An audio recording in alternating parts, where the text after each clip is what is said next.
Right, welcome back to the 12th Man, the regular Thursday night show at 7:30pm every week. If you're unfamiliar with the format of the show, we look at all the latest Ipswich Town news in a look ahead to the weekend's fixture. Tonight, we're joined by the 12th Man himself, Mark Beck, Armchair Andy, and Brig Brian Dale. Look at him there, he's loving it. On his first, his debut show today. We're here at the fifth Deben Inns venue of the season, at the Wilford Bridge pub in Melton, Suffolk, situated on the River Deben and only a short distance from one of Britain's most important archaeological sites, Sutton Hoo. And how fitting that it's near to Sutton Hoo, because we need to do a bit of digging tonight, I think, boys. I thought you were going to say we've got a fossil with us over here. Yeah, no, I ain't going to say that. Coffin dodger. Yeah, coffin dodger Brian over there, yeah. But yeah, boys, we've got a lot of problems to go through tonight. Thanks for watching firstly. If you're new to the show or you are watching, just make sure you open up the live comments below. Everyone's going to be leaving their comments whilst they're watching, so why not join in and give your thoughts across at the same time. Also, make sure you subscribe and like where possible. So boys, we're here after the funeral, really the funeral defeat of Town at the weekend. I mean, I just didn't know where to start. No. But I think we'll summarise what's happened, really. Town followed up a 1-0 defeat in Rotherham on Tuesday with an embarrassing 4-1 home defeat to Peterborough United. Town went in at half-time 2-0 down after a James Wilson foul gave away a penalty slotted away by Ivan Toney. A terrible goalkeeping error led to Sammy Symonds tapping it in from a comfortable angle for the second. Posh came out second half where goals from Dembele and Symonds once again put Town 4-0 down before James Norris slotted home a consolation penalty for the Blues. Luke Garbutt went off early with an injury and the team capitulated from there.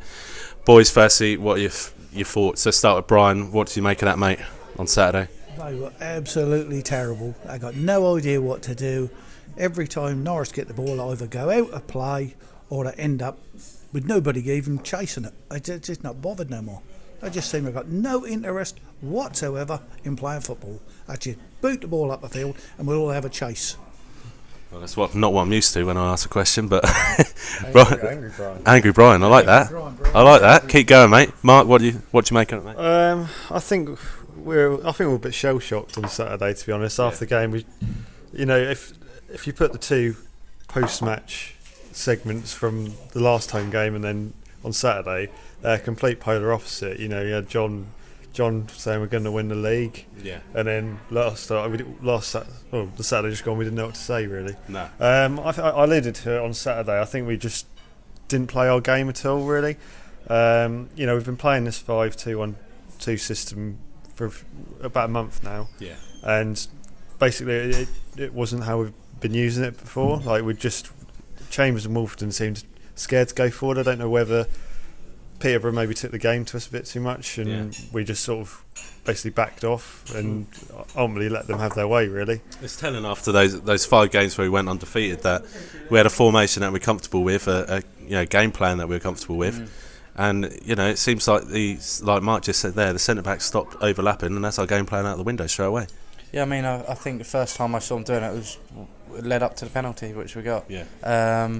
And I mean, we're the ones at home. We were above them in the table. Yeah, they got Toney and Symonds and Dembele, but we're at home, play our own game. Yeah. So we should have just stuck with it. No, we didn't take it to him. And to be honest, in the shadow of this performance, I didn't really know where to start this week. So I've taken to Twitter for answers, and you normally find that Twitter is extremely reliable when you don't have the answers. And I think we should start with one of our own. Let's start with Lou, who captured the Will Norris debate in full swing with this banger. He said, Norris could walk around China for 3 weeks without a face mask on and still couldn't catch the coronavirus. I think he's put it perfectly there, wouldn't you agree? I mean, I found it a strange one all along. I don't know, heard a few stories, Norris with Lambo's missus. Not sure, quite believe them. They're holy with Lambo's missus. But I don't know. I mean, everyone has their own opinion. I think Hurley's a better keeper. But feels like we haven't seen much of him this season now. Yeah. Recently drew praise from us for his steady performances since the howler at Wickham on New Year's Day. 3 clean sheets and 10 mark. What have you made of his performances? It's just, I don't really know. He was we bigged him up the week before, we were saying on the 12th man before the game, there's all this talk that he might come in on a permanent deal, and we're like, actually, might turn out to be a good deal. And then obviously he tries to do his best Massimo Taibi impression, and fucking here we are, we're 2-0 down. But I think I alluded to what Norris did on Saturday. I think after the Southend game, where I was absolutely irate with Norris from that point, I said there's a really fine line between confidence and arrogance, and I think there's a time where there's times when I look at Norris and he just seems a little bit arrogant sometimes, like he thinks he's a better, all goalkeepers think they're better players than they actually are. And it's come to actually bite him in this. But you're right. The typically arrogant performances from him this season would say probably, like you said, there's Southend, Luton away was pretty poor. Lincoln as well is just completely poor, and Peterborough was the one that capped off the performances for me.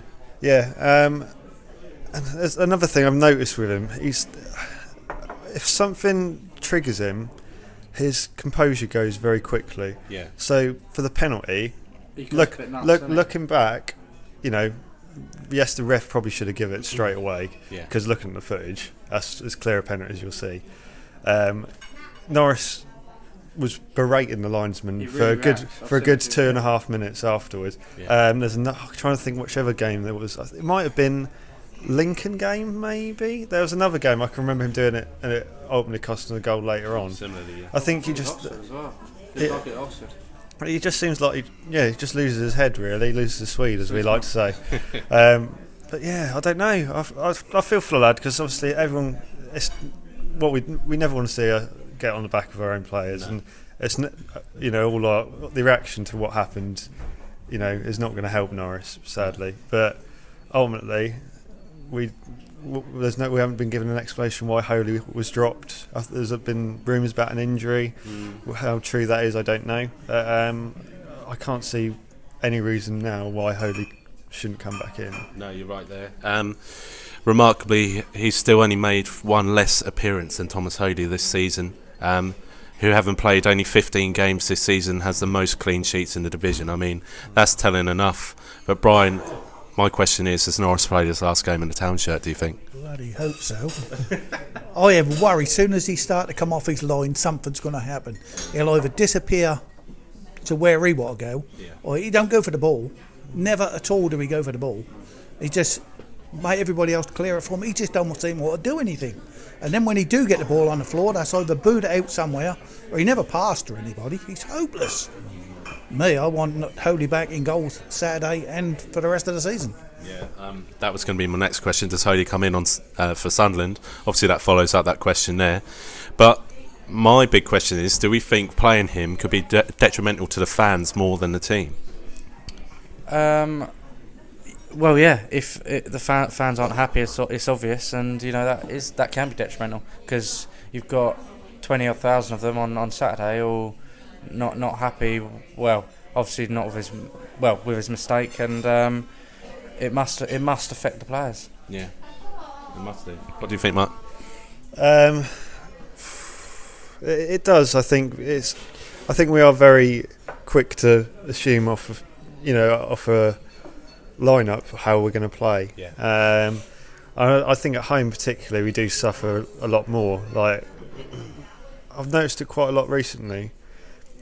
Yeah, I think it's the Lincoln game. It's probably the one where I noticed the most. We're 1-0 up and absolutely comfortable, but I still sort of didn't. There's a sense of unease. Maybe we should be doing more, better.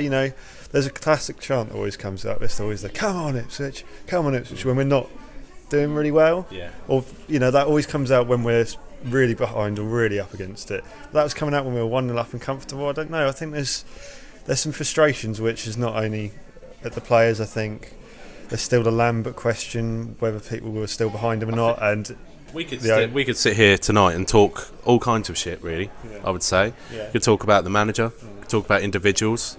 We're picking on the one individual that ultimately cost us a game on Saturday, because at 1-0 we were still in the game.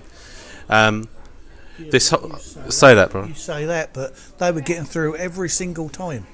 And even the penalty, he should have been out there and got that ball for than we even got to it. Yeah. But he's just lying back all the time. He don't seem to have any, I don't know, confidence to come out and pick anything up no more.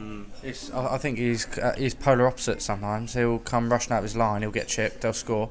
Yeah. He won't come off his line, penalty gets given away or it goes in somehow. And when we look, Gillingham was really the game for me away, where I thought, we've got a really good keeper in Holy here. Yeah. And this is the thing. And I mean, although it's Gillingham, and I think, did we win 1-0? KVY. Yeah. And we were getting battered, but you were just so confident. Look, we're not going to concede because Holy's in goal. And we, at that point, we were playing out for the back, so I don't see why. And with Norris, we're just not.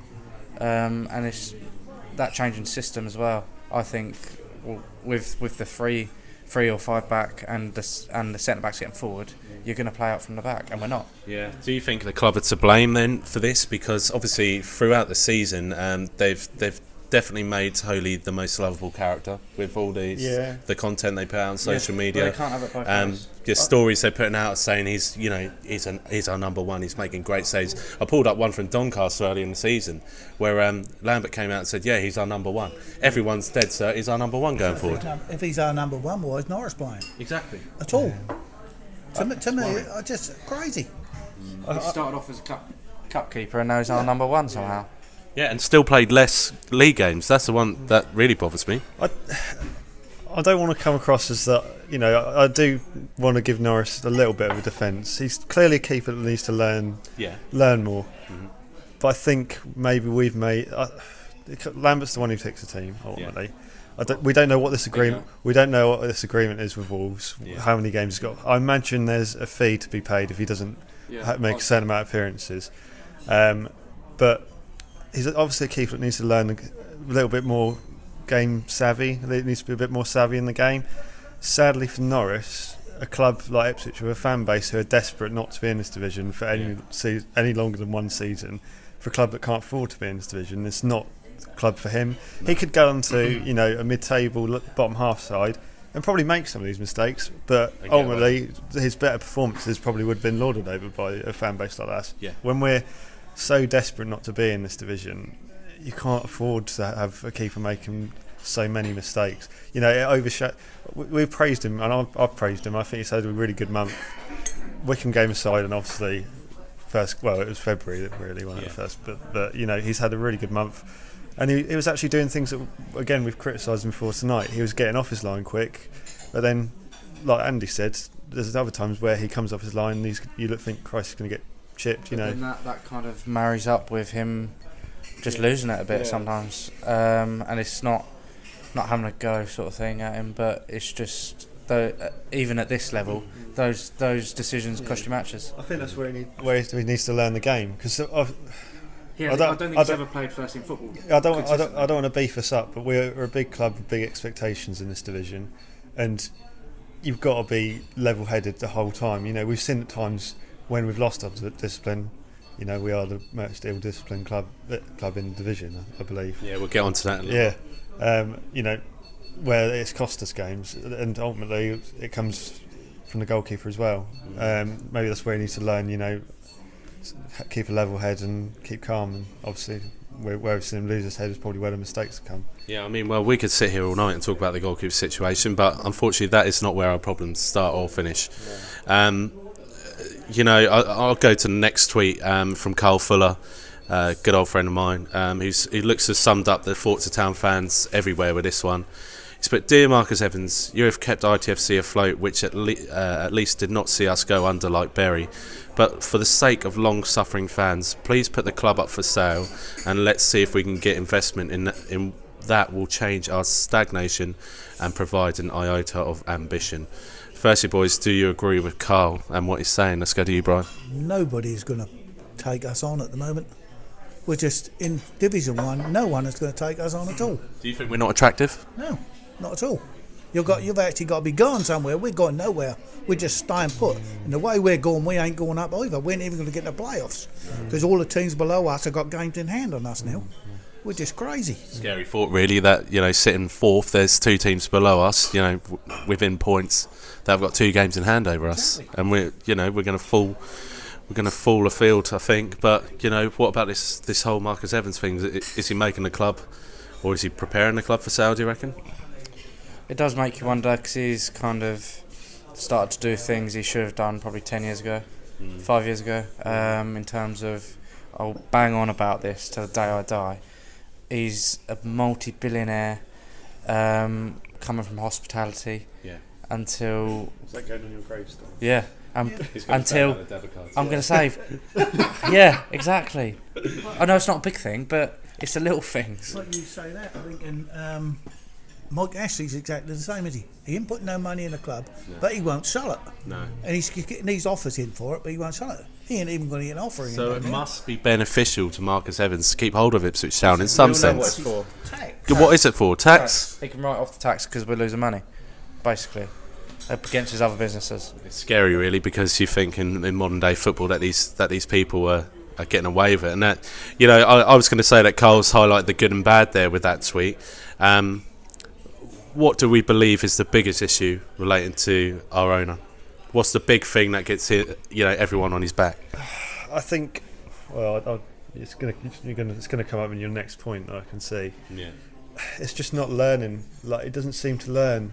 Like, I said to you boys last night, it's like an abusive relationship. You think, if you give him another chance, you think, he's going to get better, he's going to change, he's going to learn, and then he just comes back, to do exactly the same thing. Like an abusive relationship is the best line I've ever heard. But it is what it's like, isn't it? You all think nobody wants to get on the back of their club. You don't want to be the fan. Everyone wants their club to be, all happy, smiling, all the fans enjoy it, like we were at the start of the season, funnily enough. Yeah. But when the same things keep happening, and like 5 years ago with this transfer window, I don't know what goes through a man's head when it may have cost $1 million, but sometimes you've got to spend money to make money. You've got two absolute gems in your squad, Luke Wolfenden and Flynn Downs. If you're a businessman, surely you say, right, if I spend $1 million now and we go up, I can get rid of these two boys. As much as it might piss the fans off, I could sell these two boys for 20 million. Yeah. That makes me a shit ton of money, and that also I don't have that.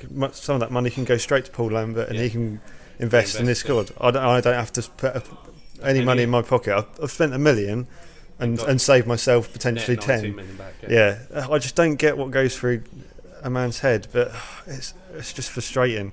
Really, and I think is it the money? Yeah, it is. That's the same with the money from Barkowski. Yeah. We've got the money, and Lambert said, well, I ain't getting any of it. So where has it actually gone? Yeah. It's just a shit deal, though, isn't it? I think it's pay for the stickers on those 12 posts. Yeah. They've made a bit of a meal over that, haven't they, really? And we'll get on to that later, but the money just doesn't seem to be there at all, does it? We just ain't got any, have we? He ain't prepared to put anything in at all. All he want to do is, as you said, he'll sell Flynn Downs and he'll sell Wolfenden, and that'll be it. Yeah. He ain't bothered about getting anyone in. If he was interested in getting us up, he'd have got us another striker. You're right. Thimmy. Ain't they giving them a bit of a competition? I see on Thimmy, but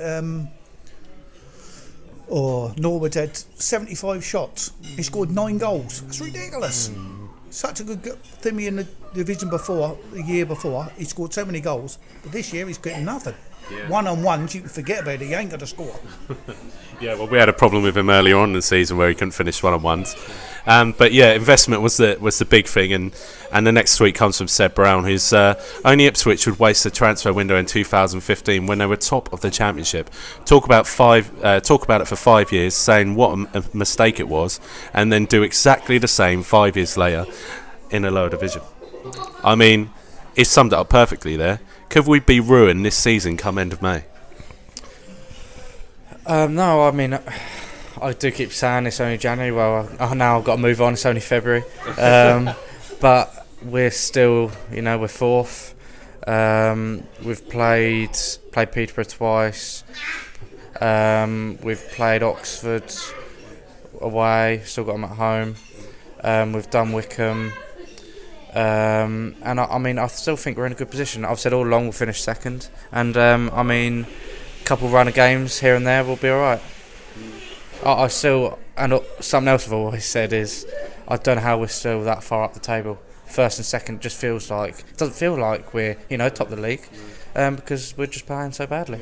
Well, yeah, I'm sure I wrote something about this later on in the notes, but we went on this run of games where for a good 11 games we didn't get a result, and we're still up there. Yeah, I just don't understand it. No, it's crazy. I think another thing is, I think we have got a really good squad, and we've got a squad more than capable to win this division. Yeah. And there's still potential that we can. Now this is where I'll move on from saying, Evans we had his moment, Evans. Going to Lambert, I love the bloke, for what he's done. People will say, what has he done? But for me, I've not had this connection with a manager. No. Personally, whatever you want to say about him, I think maybe his next Norwich has maybe shortened his time a little bit with some fans. Yeah. But I don't get how. We knew we were down probably February this time last year. Yeah. Maybe even before. Yeah. So you've got all that period, all the pre-season. We've not had a lot of change in the squad, and we've only really now stumbled across a plan A. I refuse to believe 4-4-2 was ever the plan. Yeah. I think that was purely because you looked at the squad that we had at the start of the season. We had to test out our we had a lot of injuries as well at the start, and now you look now, it's taken this long to finally settle on the system, and I think that's the problem what came on Saturday as well. If you're going to have a system, this 5-2-1-2, don't fucking play the shape. Yeah. You've got to stick with your system. Sometimes you've got to bite the bullet. It's a double-edged sword. Some managers will say, some fans will say, he's only got one plan. He's one. That's it. Well, that's all we've got at the minute, and we didn't even do that. But we haven't got a plan B because it's taken this long to get a plan A. Yeah. So we can't change it. You either stick with your guns or change it, and we didn't do either. No, well, we done a lot of chopping and changing, and then we stuck with it ultimately. But much has been said about Town being the best team on paper in the division. Do we believe that statement, Brian? Not a chance. No way in this world. There's too many players what are out of form. They keep playing them and not playing their actual position. You only got to look at Edwards playing a wing back. He's never a wing back. He's a winger, which he's always been. Yeah. When he was playing on the wing at the beginning of the season last year when Hurst was here, he was clear and pass people just like that. Yeah. As soon as they put him wing back, you might as well forget about it. He's going to get booked every single game. Yeah. Every single game. We'll talk about that as well in a minute. But Andy, what do you reckon about this? Best squad on paper, Lark? I don't know. It's a strange one again. People like Hughes, I think we really missed him on Saturday, and I'm shocked I'm saying that because personally I've never really seen anything about him. And Judge, I still can't believe he scored 17 goals in one season for Brentford. He's definitely a confidence player. Yeah. Now would be the perfect time. Judge not in form for Bish to come in. Injured. It's just, I don't know. I raised a question at the AGM. We went to a couple of months ago. Yeah. We get so many players with all the same injuries or reoccurring injuries. What's going on? And they just everyone gets it. We must shop in that market. They're well aware of the players who have injuries, but I think we said after the game on Saturday that if we want to get rid of Bishop, we'd let him go, and no one would probably pick him up. Maybe a League 2 team, or maybe a League 1 team, because he hasn't played for the last 2-3 years. Yeah, we know he's got Hughes. Personal ability, but what can he do outside the club? Given that platform to play on. Ultimately, personally, I've had this feeling that the club's not fulfilled their part of the deal this season. By club, I mean the players, serial underachievers, like Brian said there, especially at this level of the game. But put any one of those players into another team in League 1, and for me, they'd be one of the best, if not the best. And that always happens. And that's left me feeling glum. That's typical for us. We always let someone go on a free, and Jack Marriott, Jordan Rhodes, it just always comes back to bite us in the arse. It does. But this is where you got to go back at Lambert. So imagine you're a player in this team. You don't know next week if you're going to be in the fucking starting 11, in the first team 11, because we're doing this stupid rotation system. And it's just been chucked away. Now that it shouldn't have took to this long for us to finally settle on the system. No, absolutely no way. And we've seen it with players. we go back to the Lincoln away game. Yeah. Look at the fucking morale in that team was horrendous. You know, everyone was there's infighting on the pitch. You could see it. They weren't connected, and in a way, I can't blame them. If you don't know what's really going on, if you don't know if you're playing from week to week, or you know where you stand with your manager or anything, why should you play for your shirt? I know that's no excuse, but you know, I still think this squad is the best squad in this division, but they're just not showing it. Like Brian and you have said, serial underachievers. Some of that is down to them, I think, their own attitude, but some of it is down they've not been helped by the manager, personally. I think, you know, if I was going to go off any tweet, and I think this is the perfect one at the end here, Rich Woodward came up with the best tweet to describe our frustrations as fans this season. Getting bored with how folk at ITFC tell us how they're hurting every few weeks. Hurt is paying to watch something you love deteriorate in front of your eyes. I prefer those at the club to talk less, work harder and set themselves higher standards. I mean, if I could shag a tweet, it'd be that one. Because it's absolutely 100% correct. 100% correct. Go on. I mean, it's like sitting at home watching your mum die and the person at the end of the road saying... Can I just say? Yeah, that is definitely worse. That's definitely the worst analogy of the night, because it's just got to have that right way. Please, if that has affected anyone, then please write in and we'll ban Andy from the show. You need to take a breather, mate. Brian, yeah, take a stroll outside, yeah. Not going to let me finish it. No, I'm not. No, just take a breather for a second. I'll come back to you. Brian, you know, is Rich right there? You know, hurt is paying to watch something you love deteriorate. That is completely right, isn't it? Let's put it this way. You know how old I am. I'm nearly 70. No, we don't. I'm 70, and I used to watch when Ray Crawford and that lot, 61, 62, then 78, 81. They tried. This lot have got no idea what they're doing. And I'm just getting tired of it. That's the same. I went home after the fourth goal on Saturday. I just had enough because they just weren't even trying. But obviously you've seen teams that weren't ready-made champions, very much like this, and you know what champions look like. Exactly, because people were actually shown what to do, or not shown what to do.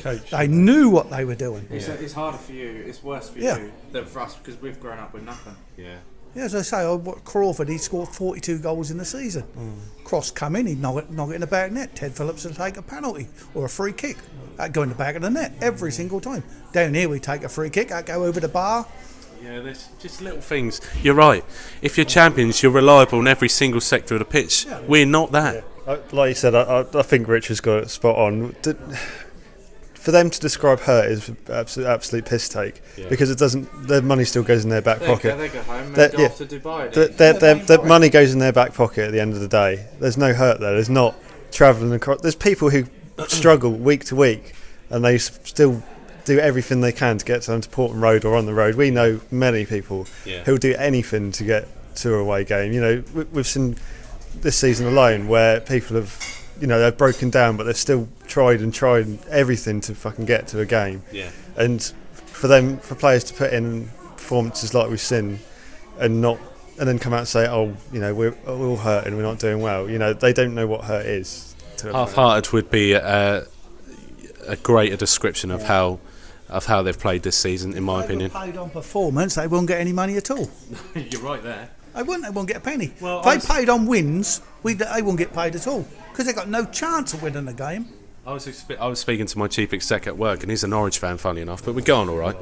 But he was talking about how Paul Lambert's squad worked at Norwich, where they paid them a basic salary and they got awarded on performance. So they were getting incentives for playing well, scoring goals, doing this, doing that. Ultimately, that cycle there got them all the way to the Premier League. Now, we've not got a side with an identity, a build-up or anything that's going to get us into the Championship, let alone the Premier League. I mean, if you look at two sides that have done it successfully, four sides I can think of, just off the top of my head, on this hand alone. Just that one. Just this one, yeah? Yeah, Leicester, Norwich, Southampton and Sheffield United have all done this successfully. Not done it in the first year, maybe it's taken a lot of time. But there's clubs that haven't done it, and clubs that have done it like us, I would say, this season. Leeds United have won, and they're still struggling in the Championship. In my opinion, they can't get up, can they? No, we all know Leeds are bottle it, so we'll just forget about them. But, I mean, I was going to come on to Sheffield United, and we've said this before, they had an identity, and I really at the start of the season, first 15 games, I thought, yeah, we've got an identity. Although it wasn't a formation we all liked, we were getting results. It was the same kind of squad. And I thought we were on that right track, and we'd actually, learnt from someone else. But no, how wrong was I? Ironically, I know a lot of people aren't going to like this, but KVY coming in has actually been detrimental to the squad, I would say. I think when he came in, we'd gone 10 games unbeaten in the league. He comes into the squad, and ultimately we have to change the way we play to put him in. I'm not going to argue against that because he's a quality player, but as soon as that's happened, we then got ourselves thinking our best formation is with 3 at the back, 2 flying wingers. It's hurting.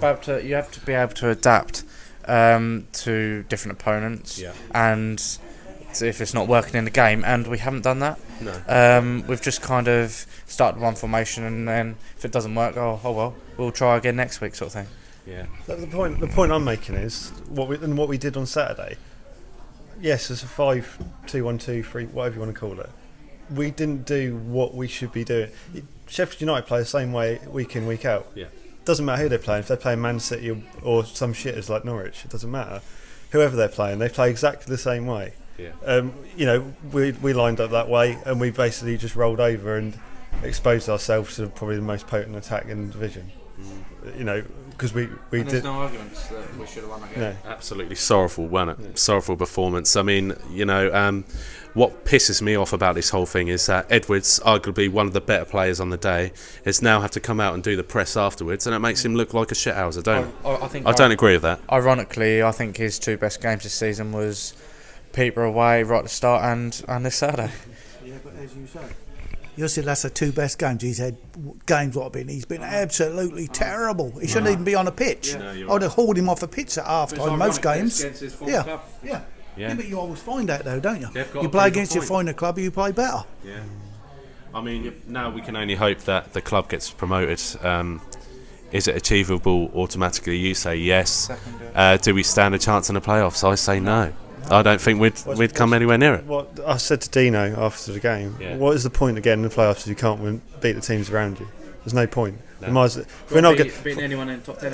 if we're not going to get in the top 2, what's the point? We might as well finish 7th. The way things are going now, not being funny, we lose against Sunderland, we could be down about 10th place in the league. It's ridiculous. Funny enough, we're now getting on to Sunderland, Brian, and I don't think I'm looking forward to this one. Only for the weekend, the beers for the boys and everything. But Sunderland, let's start with Phil Parkinson. He said we will be ready for Ipswich Town next weekend.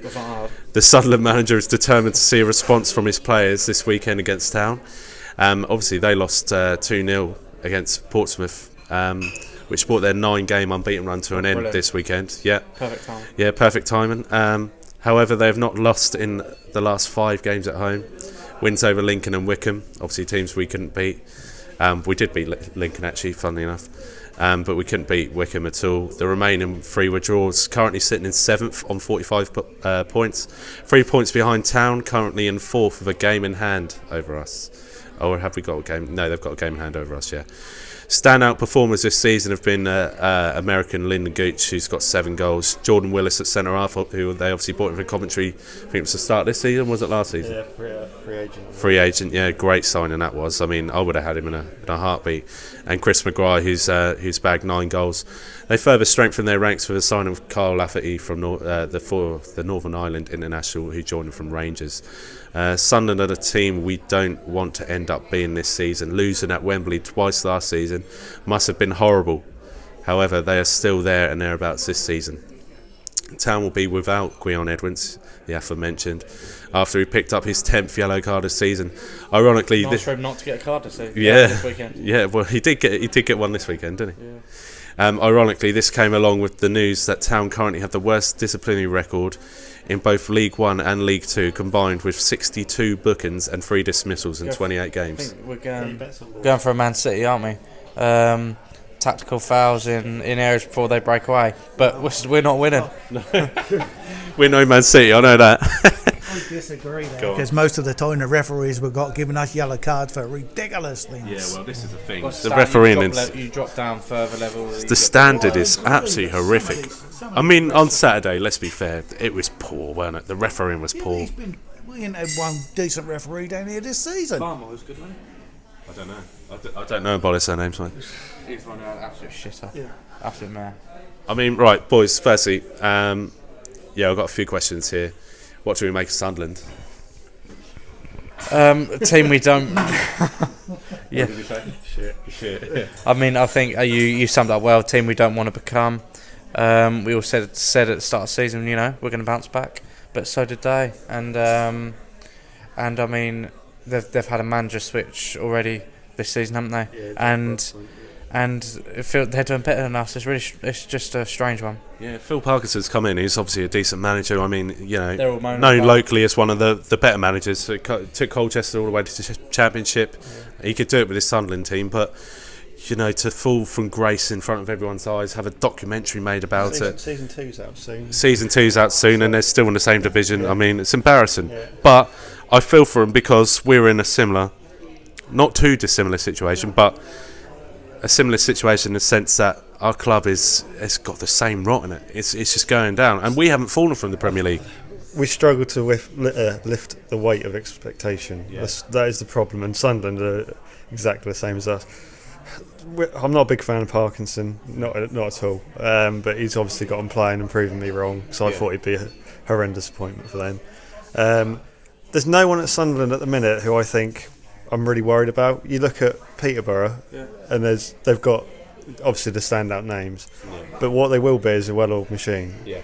They'll play physical football and they'll work hard. And these are teams that we struggle against, and we need to do better against. And what a better opportunity against arguably the biggest club. They're probably as big, if not bigger than us. I'd say they're the biggest club in the division by a mile, and their fan base alone, 28,000 season ticket holders, I think they've got. Yeah. I mean that's what we want down Portman Road every week, 28,000. But they've got it in numbers, man. Yeah. Dare we even look through this one with tinted glasses, Brian? Do you think we can get a result there? We might get a draw if they don't get. We give them one chance. Could they give them one chance? That will go in the back of the net. You can guarantee it. So basically, what we're saying then is anything other than a battering is essential this week, yeah. Yeah, we've got to get a draw. Whatever happens, we've got to get a draw. Even if we have to pay 11 defenders, we need a draw. We can't afford to lose. This is another opportunity to make a statement, though. I would argue, if we are the Ipswich town that they're telling us they are, they've got to go out there and beat them this weekend, surely. Yeah, definitely. It's a target, isn't it? Sunderland is, every team in this division wants to beat Sunderland because not every team wants to come beat because one, they want to see their team on Netflix and see a win on Netflix. We've done that. Or Amazon Prime, haven't we? We're on there. So that's one ticked off. Let's get this one ticked off, boys. Shame we can't get but ticked this is but, no, that's true. But it is a. I don't care who it comes against, whether it's Southend or Sunderland. We need to win as many. That's so obvious, but we need to win as many games as possible. But you need to get back to playing. If we stick, I think it will change formation personally. Yeah. But if we're going to play this 5 at the back formation, we need to stick to what we were doing and what was working. And just you got to live by the sword and die by the sword sometimes. And ultimately, it won't win you every game because no formation will. But ultimately, if you've got something to base it off, and if you're playing the same way, like Brian's been saying, players so they know what they're actually doing rather than keep changing the system. Yeah. But no, Lambert will be playing. Fuck knows. All 3 strikers probably playing, and I reckon Donassin will be back. Dazelle will be back as well, I reckon. Well, we'll talk about that more in a minute. But 1,800 travelling up this weekend, Brian. What do you make of that? Well, good for us getting up there, isn't it? Yeah. We need more people up there, the better. Yeah. But they're hurting. I might even be up there. Yeah. I've got a ticket whether I'm going or not. I don't know. Brian, that's a strong statement, mate. Buying tickets but not actually going to the game there. But this is the thing, you just said fans are hurting. Yeah, they need something, don't they? I meant it in a way, but the players are hurting. We need to feel for them. No, we're the ones. There's 2,000 of us going bloody 5.5 hours up there. Look, I'm spending because of work commitments. Tell everyone about that. So I'm spending 55 quid on a single train to get up there. We've got hotels for 2 nights, the match day tickets, and all your expenses that go with staying 2 nights in the place. Yeah, exactly. Expenses for 2 beers. You boys have got petrol there and back. Yeah.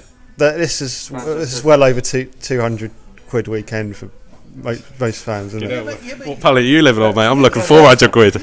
You say that. You say that. Me and Kieran will go up. By the time I've paid for hotels, trains, food, and everything, that's going to cost me something like £400. Yeah. I ain't prepared to pay £400 to watch shit like what's Saturday. No, you're right. I'd rather just waste 30 quid and tear the tickets up. Yeah. You're right there, mate. You are right, and that's the damning thing. People want to make the journey, don't they? They want to go up and support, and this is ultimately the biggest away game of the season, you'd say, for people who love to travel up and down the country. Sunderland's a massive arena, stadium like 49,000 seats. I mean, up in the gods, we're not even going to be seen, let alone heard up there. So we might as well go up there, enjoy ourselves. But come on, we've got to get some kind of result, haven't we? Opponents aside, we've got to do it. Yeah, but I don't see that we will. I've seen Norris starting, probably Dizelle, How can Donatians. Dizelle come in from out of the cold just like that? Because it's Ipswich, and his dad scored a goal once for us. He'd probably put Dobber in Saturday if he only got blinking sent off at Colchester. Put Dobber in. Please put Dobber in. Isn't it? It's only 23, so he can play. Dobber would be magical after we turned down a multi-million-pound bid for him. Apparently, Dobber's too good for the under 20. He did play in the under 23s. Yeah. Said Lambert's contradicted himself there. He's too good for the under 23s. We weren't prepared to loan him. There must have been loan offers, surely. yeah. If no one in League Two is offering, then they deserve to stay in League Two. Personally, Yeah. so there's no loan offers. Yet Brighton come in with 300k? with money for 350k? Where's that coming? with money for him. Yeah. So he's My sources. No, honestly. so there's a Premier League club that want him, but he's not. Why is he not playing for us? Like, that's what I get Dobber minutes. I keep saying that. Yeah. It's never You should gonna get that happen. on a shirt, mate. I Get think Dobber so. minutes. I think he could be an answer. Yeah. Bring him in. We need to change in my opinion, change the formation. What has he got to lose? That's what we're missing. We're missing a player who's got nothing to lose, and he's young, he's brave, and he'll just go out and put performance in. That's what we're missing. Yeah. I'd rather he put Morris and Faloni or something in. At least they're going to try. The other ones ain't even trying. But this is the thing we were going back on, Brian, is that players have just been handed opportunities. Falami's gone out on loan anyway, so he's gone. Morris But- is scoring goals for fun. But he's not. Is he good enough? Is he good He enough? don't even get on the bench. End of last season, it looked good for us. Yeah, get him on the bench and give him 10 minutes at the end of the game and see what he can do for you. There needs to be changes, in my opinion. Has to be changes because the squad just looked deadbeat on Saturday. Gonna start. And He's nailed on for start. formation needs to change. Put your mortgage on Norris starting because it's going to happen. Cool. I'd hate to be. Well, I am going to be there. Hate to be there when it happens, but I'm going to be there. I can't wait for Shibek to come out of nowhere. Just hi guys, I'm starting. Hello. Barry Cotter, right back. You heard it first. Is he prepared? He's had too many shopping trips recently, hasn't he? I don't know, boys. And we could sit all night. We haven't got the answers.